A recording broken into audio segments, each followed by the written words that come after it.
But yeah, I think most people don't think about it because from like it's something that at least for me it's automatic.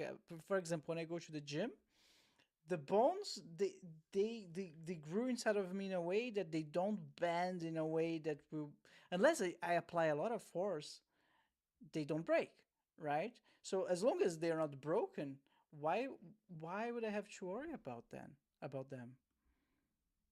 Because unfortunately or fortunately, the way the human body is designed is that the body always follows the path of least resistance.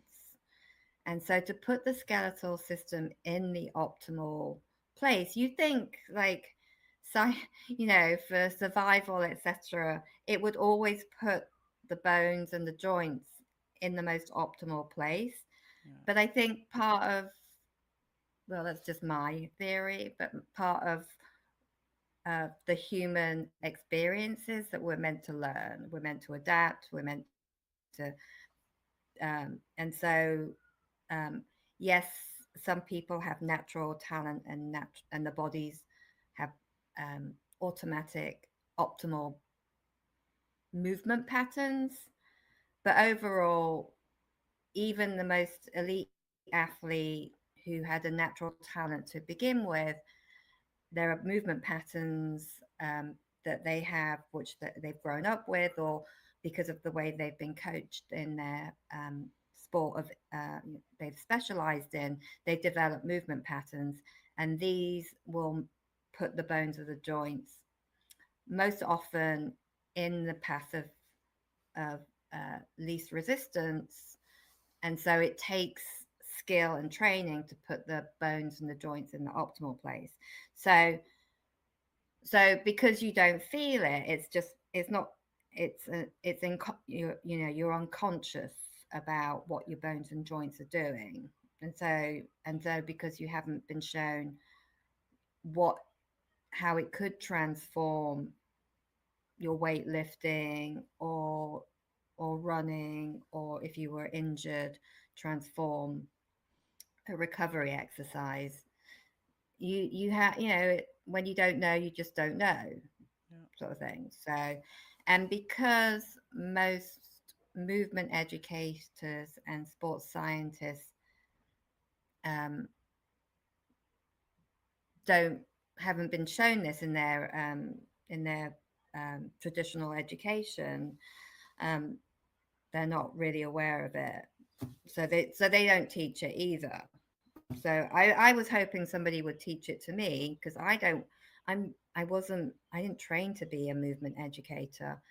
Happened upon it by happenstance, and I was getting these crazy results, and for me to keep the information to myself, it just really breaks my heart. Like when my family members can't move properly, I see an athlete with an injury or whatever, and I'm like, I just wish their coaches knew how to help, that they've got like nearly 20%. If you think of an elite athlete, like they're more on the 18, probably 20%. So that's a fifth of their body weight that they're just dragging around and hoping that like you're hoping that the muscles that you've worked will put the bones in the right place.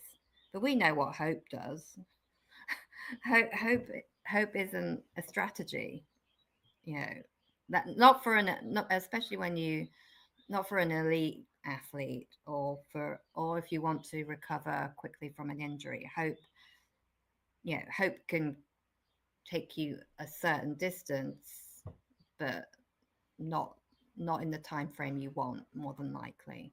Yeah, I mean, if you rely on hope only to be one of the top athlete, I mean, I don't know how far you can go. You need to have the technical skills as well, right? You need to know how to take care of your body and how to recover.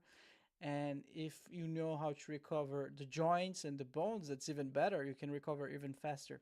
So, Yeah, and I just like you to think about this if you're like an economist or an investor or whatever. Um, so there are almost 200, over 200 bones in the body, and there are over 300 joints in the body. So that's the skeletal system. And there are over 10 known systems that follow the skeletal system.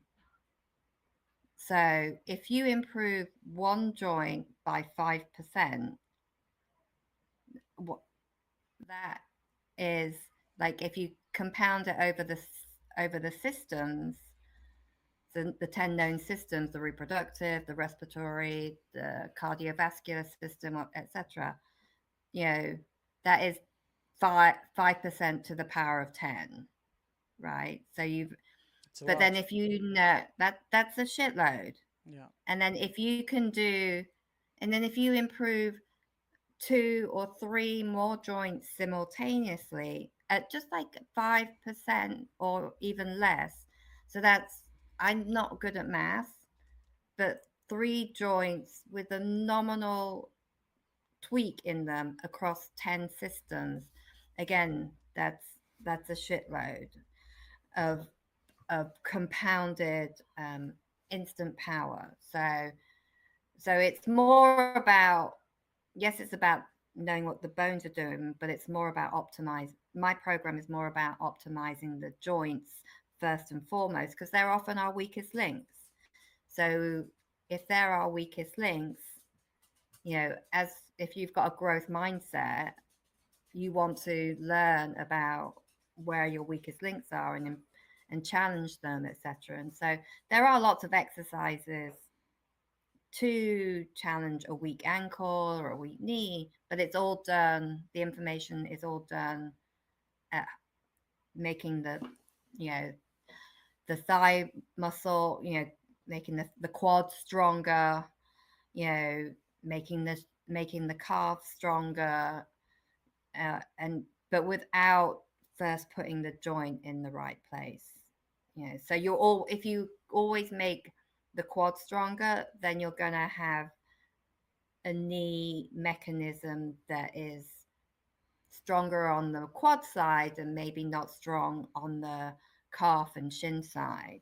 But if you put the joint in the right place first, then that will create the foundation for whatever exercise you do to be uh, more thoughtful, more responsive, um, and and more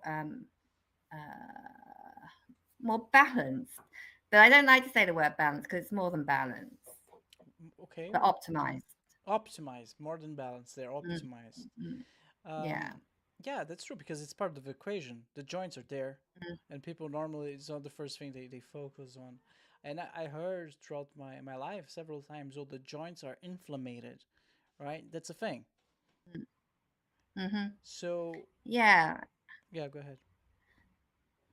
yeah. And so, so if you are, if the joint is in balance, then one, there are a couple of systems that follow the skeletal system, and they could be compromised in Mm, terms of removing excess inflammation fluids, mm, etc. Because if the knee mechanism is being pulled to the inside of your knee cavity, and it's always, for most people, it's often